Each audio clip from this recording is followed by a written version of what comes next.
What's up, YouTube? Today I have a very special guest. He's an OG YouTuber and one of the co-founders of Deadlock Pro Wrestling. It's TonyPizzaGuy. What's up, bro?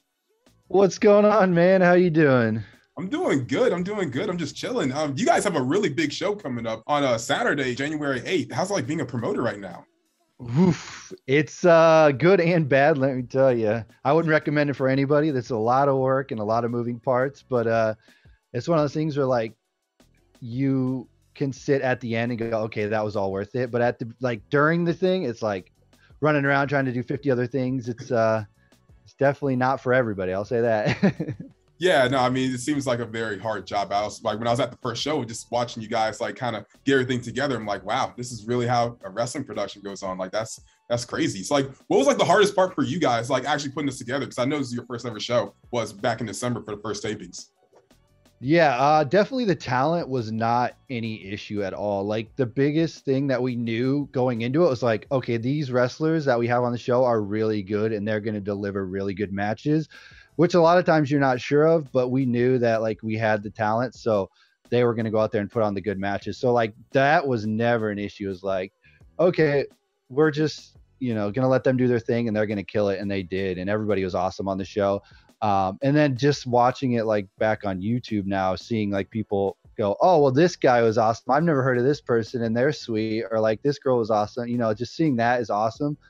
But probably the, just like the small details of the show, like putting the trust together before the show started and then not having all the pieces to the trust and then trying to figure that out. And then we literally were getting the show ready and the backstage, the curtain for the locker room wasn't even put up properly. So we had to put that up so the fans couldn't see the wrestlers change their gear. It's just like those little small details that you don't think about is like, that was just the worst part. But again, like I said, it's one of those things where like it's chaos when it's happening, but then when it's over, it's like it's worth it. It definitely is. Totally. And like, what's been the reaction so far? Because I mean, I've been on social media, I've seen everyone talk about it, but what's been the reaction on your guys' end of seeing like how DPW Fire has been going? We always undervaluate ourselves, I guess is the best way to say it. We're always like, yeah, maybe this will do all right, and then it blows us out of the way. Like DPW Fire legit trended. I think we topped at number 5 on Twitter, which is insane. Like US trending, not like a tailored trend, like a real legit trend, number 5. And I did not expect that. That was crazy. And then just to see the chat, I think the most like gratifying thing is when you're watching the premiere on YouTube and then the chat's just going crazy for it. And that's just like the best part, is just to see like, okay, we think these wrestlers are awesome, and then other people think the same thing. That's pretty awesome. Totally. And like the big show coming up this Saturday is, you already know, it's going to be in Raleigh, North Carolina, live at the Raleigh Convention Center. And what can fans expect going into the show? This, like DPW Fire, you saw that it just keeps getting better. Like all the talent that you saw on DPW Fire is just amazing. And then we have like the huge main event of the world title match, which will be Bojack versus Andrew Everett, which those guys are going to kill it. Like that's going to be an awesome match. And it's great just to see, like, Andrew Everett was always great, and I always thought he was great, but people are like, oh, I forgot about Andrew Everett and how good he is. And then Bojack just, oh, he's so good, and he's so young and hungry. And I, like, me as a fan, like, I just cannot wait to see that match.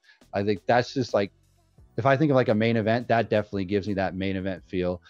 We also have a bunch of awesome matches. Like we announced Ho Loon is going to be on the show, which was pretty crazy because to get him on the show is awesome. And then he's going against Kid Bandit.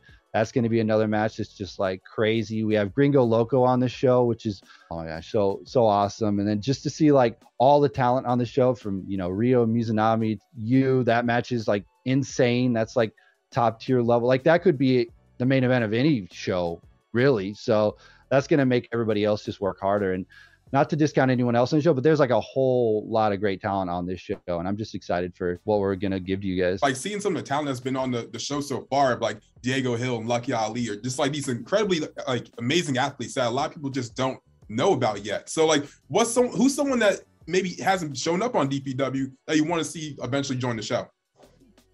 Well, you were talking about names that were on the show that people were not familiar with and really excited about. I think Calvin Tankman is a name that not a lot of people know, which is surprising to me because he's on MLW all the time and he's out there killing it. But like, he's so good. He's a name that I think like should have all the success in the world because he's just awesome. I mean, there's a ton of people that we have on our radar. I don't want to spoil anything because we actually have a lot of really awesome things planned. But man, one big thing we want to do is, we have the women's stuff. We definitely want to push the women's division. We want to do more tag team stuff as well. We just want to make sure that we have a good mix of like our local guys that are like DPW guys, and then a mix of like, top tier names, but also still focus on those guys that are going to be there every DPW Fire and every big show. You know what I mean? Yeah. I mean, you say you don't want to spoil anyone, so I'm just going to assume you guys are talking about Braun Strowman because like I'm trying to see. Braun Strowman. Trying to see the I cannot confirm nor deny that. Oh man, well I expect it now. Going into the show, why should fans that aren't subscribed already to the Patreon go subscribe to the Patreon for the show? Like, what other like benefits on top of just watching you already know does the Patreon provide? Bro, the Patreon is crazy. If you're a fan of the podcast, even if you're not a fan of the podcast, we do so much on there. We put out the weekly podcast. We do a series called Watch This, where we watch wrestling matches and we do like a reaction type video. We have so much behind the scenes content for DPW going up on there. We post some pictures, behind the scenes pictures, and we put a little vlog up from the last show so you can see all the chaos. We had Spark, which is like our one match that went up there from the DPW Fire, which is exclusive to there for 30 days, and then that'll go up on YouTube. And then for the pay-per-view, I guess we're calling it the Patreon show that we're doing. That's going to go up there, and you can see that on there. And there's definitely like, we put up way more content than anybody else does on Patreon. I don't know if you know this, but Patreon actually says you should put up like 2 pieces a month of content. Like that's good enough, 2 pieces of content a month, and people will be happy with that. We put up like 3 or 4 or 5 pieces a week. So there's definitely a lot of content. And the good thing about the DPW tier on Patreon is that you get all the other stuff included in it. So you can help support that. And it's one of those things where like you can just like, if you just want to watch the pay-per-view, you could just do it for that one time and then you can unsubscribe or whatever you want to do. But if you want to stick around, there's definitely a huge back catalog of everything that we've done. What's up guys, sorry for the interruption, but I have one more reason why you should be watching DPW. In addition with you already know being on the Deadlock Patreon, they also have a brand new service that I just found out about yesterday. I actually recorded this interview with Tony last week, but these dudes are constantly involved in improving their product, which is really amazing to see. So I want to talk to you guys about DPW On Demand. Essentially, this is a great way for Deadlock fans to have access to Deadlock Pro Wrestling on demand. When once you subscribe, you have unlimited streaming, meaning that you can get access to all DPW content and all future releases. You can watch anywhere, and this directly supports Deadlock Pro Wrestling. For a monthly charge of $14.99 per month or an annual fee of just $144 for the entire year, low key is pretty affordable, and like y'all already bought the service as cock in the name, so you might as well get this as well. And you also can cancel at any time, so you don't have to feel like your money's in a deadlock. It also will be linked down below, DPW On Demand. If you bought Impact Plus, cancel it and get this. One of the guys who's also been announced to be on the show is Blake Christian, and how important is it to have a guy like that who was formerly Trey Baxter in WWE actually be on the DPW show? Bro, he's just awesome. Like, again, like I said, this talent that we have on the show is unreal. The fact that we were able to get him for the show just blows my mind, because we already, like, getting him was, we had reached out to him before and hadn't got a response back. So then we kind of put our show together and we're like, this show was awesome. And then he came back and said, oh, I'm actually available. And we're like, okay, wow, that puts our show like up another level of like, yeah, this is fantastic. He's so good. And just everybody on the show is just freaking awesome, and I think he's going to tear the roof off. Definitely. And I want to talk about a little bit about like your own YouTube channel. So how did you get start on like YouTube? Because like you're one of the OGs from back in the day that I used to watch before I started like my own channel. So like, what was your story?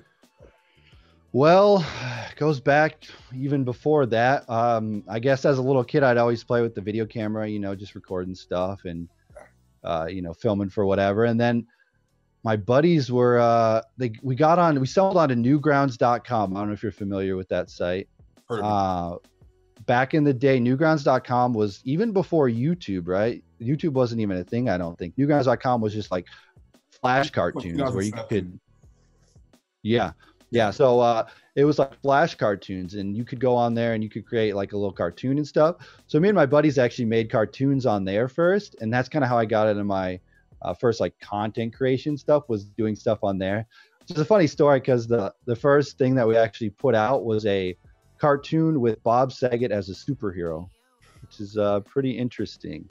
And so we made that, and then as that was going on, YouTube came around and I started watching YouTube videos, and then Machinima came around, and then Machinima Respawn came around, and I was watching like all these people back in the day, like big, which is weird.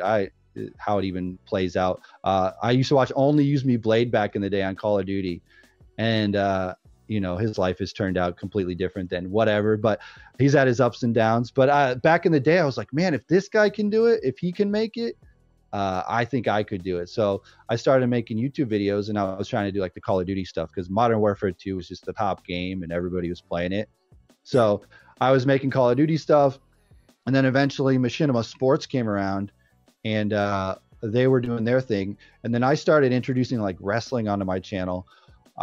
Once I was doing more like variety stuff for the gaming stuff early on.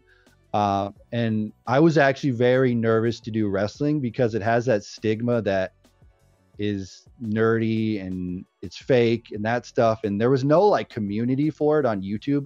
Nobody was doing wrestling content on YouTube. So I uploaded I think I rented SmackDown versus Raw back when you could rent games, 2010 maybe, or 2011. And I uploaded a match with the Miz versus the Druids in the Druid Arena, if you're familiar with that. But and then that video got a lot of interaction because nobody else was posting wrestling stuff. And then I found out, Tubby Emu was doing stuff, and I met him, and then we became friends. And then he introduced me to Pulse, and then we were like the first three. And I think It's My Yard as well was one of the early ones. Eventually, from there, I guess long story long, going on. I ended up getting in contact with Machinima Sports, and then they gave me a contract to upload videos to their channel. And then from there, they actually helped me get a YouTube contract where I could get paid on YouTube. Because back in the day, the only way you could get paid on YouTube videos was if you were with Machinima, and Machinima would pay you out for putting videos on their channel. Because gaming was like taboo on there because they didn't know the copyright of gaming back then. They were like, oh, well, these guys can't make gaming videos. But now it's like a huge multi-million-dollar industry. But back then it wasn't. So then once I got the Machinima Sports contract, then I was able to get the contract for my channel. And then from there, I was just able to make videos. It was just crazy how it all came to be. What's funny is last story here from my channel. I was cleaning carpets at the time as like my side job or like my main job. And I said, if I can make a certain amount of money on YouTube, I think it was, pay my bills and have extra money to spend, then I will quit this job. And I did that. And then I went full time on YouTube, and I've never looked back since. And it's been a crazy ride. Hell yeah, that's so cool. And like one recent thing you've done on your channel that's really blown up is the What's Wrong series. So you basically just break down like different wrestlers, like what went wrong in their booking. Has anyone from that series ever actually reached out to you to tell you like, oh, I liked the video, or maybe like something was like off in it? Not really. I haven't really heard any actual responses from wrestlers. I've kind of phased that out on my channel just because it's kind of weird to do a What Went Wrong series when you're running a wrestling promotion. It just doesn't seem like something I should be telling wrestlers what went wrong in their career. The whole idea behind it wasn't to like critique and say, oh, this wrestler sucks or whatever. It was kind of just to do a retrospective of like, hey, here was their career, and I think they should have been used more, and then kind of highlight them in that way. It's not really a negative thing, but I could see how people would see it as like a negative thing where it's like, oh yeah, this guy, blah, blah, what went wrong with this guy? It's really more like, hey, this guy was awesome. Let's take a look at his career. And then, what if he would have stayed around? This is what could have happened kind of thing. But again, I kind of phased that out just because it was like, I don't feel right doing that with having wrestlers on a wrestling show that I book.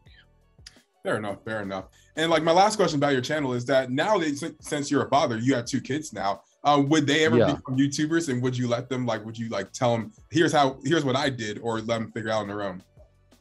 I definitely would guide them in the right direction and, let them do what they want.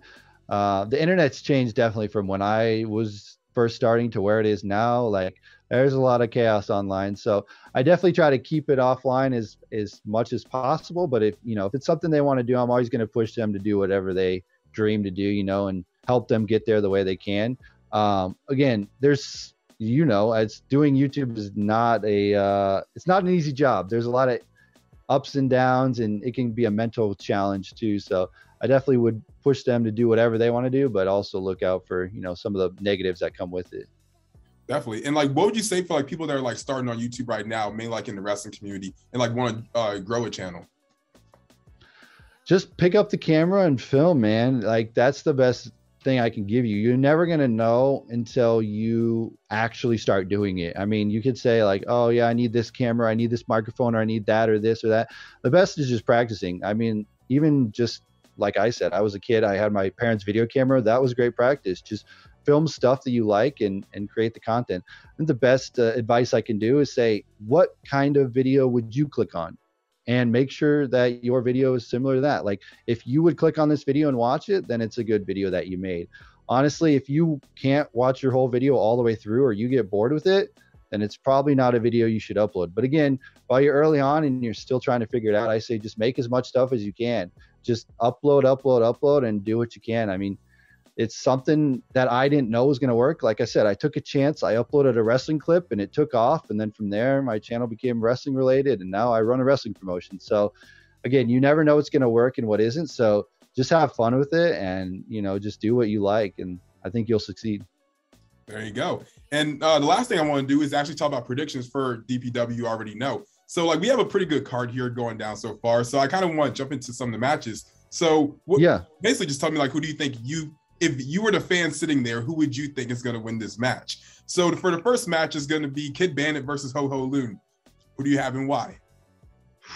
I mean, Ho Ho Loon's got the experience, but Kid Bandit's got, the DPW fans on his side. Yeah. So that's going to be a very tough one. I mean, I would love to see Kid Bandit overcome the odds and Ho Ho Loon, but we'll have to see. I mean, again, Kid Bandit has all the DPW fans behind him, and Ho Ho Loon's new, but he's also got the internet buzz. So I don't know. It's tough to call there. It's pretty 50-50 on that one.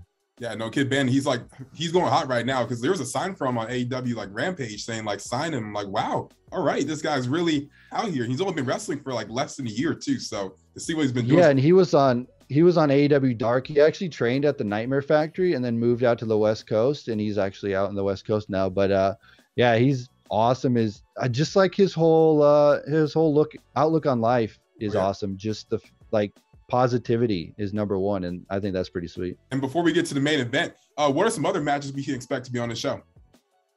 Well, we talked about Blake Christian. He's actually going up against Calvin Tankman, which is going to be a match that is going to kill it.